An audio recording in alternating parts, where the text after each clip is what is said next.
En ce qui concerne l'Ukraine, il faut savoir que l'Ukraine faisait partie relevée de l'Empire austro-hongrois, avant sa dislocation au lendemain de la Première Guerre mondiale. On pourrait parler, je crois, de la Galicie, je ne suis pas certain. Et donc, aujourd'hui, la question de l'Ukraine, elle est posée différemment, selon qu'on se situe au niveau de l'Empire austro-hongrois ou au niveau de l'URSS, qui a intégré l'Ukraine au lendemain de la Deuxième Guerre mondiale. Même pas au moment de la Première Guerre mondiale. Et donc,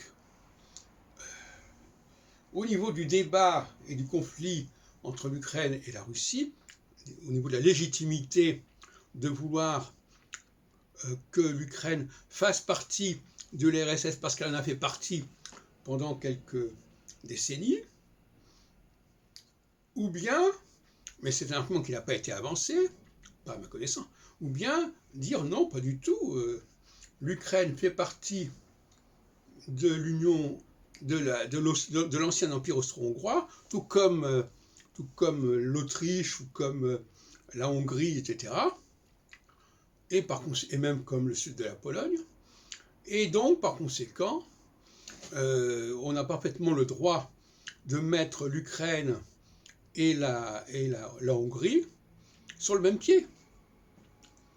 C'est vrai qu'historiquement, l'Ukraine est entrée au sein de l'URSS, alors que la Hongrie est entrée au sein du pacte de Varsovie comme école, mais en réalité, l'origine de ces deux situations est l'Autriche-Hongrie.